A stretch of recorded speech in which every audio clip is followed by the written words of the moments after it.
Beautiful. জিততে জিততেও হারতে বসেছিল বাংলাদেশ, তবে রিশাদ নুরুলে ফটকে গেল রশিদ খানরা।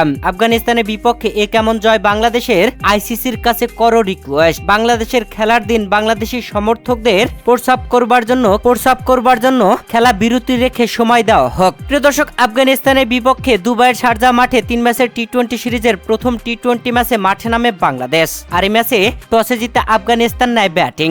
আগে ব্যাটিং এসে আফগানিস্তান শুরুটা কিছুটা ভালো করলেও বাংলাদেশি বোলারদের তোপে পড়ে পরপর উইকেট হারিয়ে দিশেহারা হয়ে যায়, যেখানে তারা পুরো 20 ওভার খেলে 9 উইকেট হারিয়ে 141 রান সংগ্রহ করে। বাংলাদেশি বোলারদের হয়ে দারুণ বোলিং করেন তানজিম হাসান, সাকিব, রিশাদ হুসাইন, মুস্তাফিজুর রহমানরা।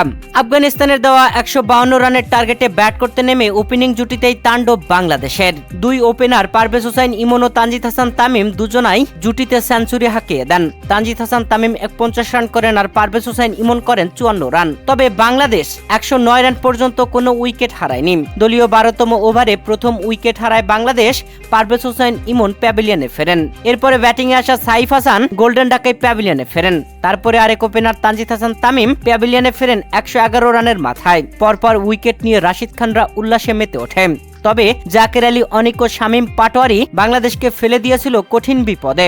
যদিও বাংলাদেশ ওপেনিং জুটিতে ভালো করেছিল, তবে একটা করে ছক্কা মারছিল আর একটা করে ক্যাচ তুলে দিচ্ছিল। তবে আফগান ফিল্ডাররা সেই ক্যাচ মিসে ম্যাচটাই যেন হারিয়ে ফেলেছিল। তবে রাশিদ খান ও নূর আহমেদ পরপর উইকেট তুলে নিয়ে বাংলাদেশকে কঠিন চাপে ফেলে দেয়, যেখানে দলীয় 15তম ওভারে জাকের আলী অনিক প্যাভিলিয়নে ফেরেন এলবির ফাঁদে পড়ে। রিভিউ নিয়েছিলেন জাকের আলী অনিক, তবে রিভিউ কাজে লাগেনি। রিভিউ নষ্ট করেছেন, আউট হয়েছেন তিনি। এরপরে শামীম হুসাইন পাটোয়ারি এই ওভারেই চতুর্থ বলে এলবির ফাঁদে পড়েন। রাশিদ খানদের জোরালো আবেদনে আম্পায়ার আউট দিয়ে দেন। তবে শামীম হুসাইন পাটোয়ারি নেন রিভিউ, সেই রিভিউ নষ্ট।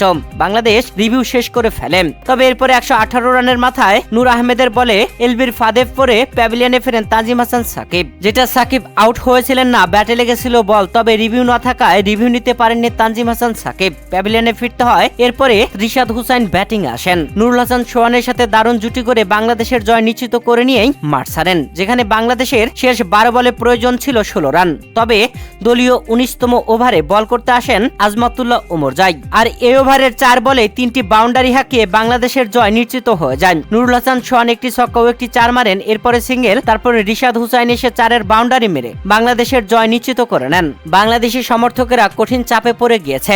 বলতে লজ্জা লাগে যে খেলা রেখে প্রস্রাব করতে গেলে ফিরে এসে দেখা যায় উইকেট নেই। আইসিসির কাছে যেন করো রিকোয়েস্ট করতে হয়, বাংলাদেশি সমর্থকেরা যখন প্রস্রাব করবে তখন যেন খেলা বন্ধ রাখে। প্রিয় দর্শক, আফগানিস্তানের বিপক্ষে প্রথম টি-20 ম্যাচে বাংলাদেশ 4 উইকেটে জিতলেও ম্যাচে যেন ব্যাটিং ব্যর্থতার পরিচয় দিয়েছে।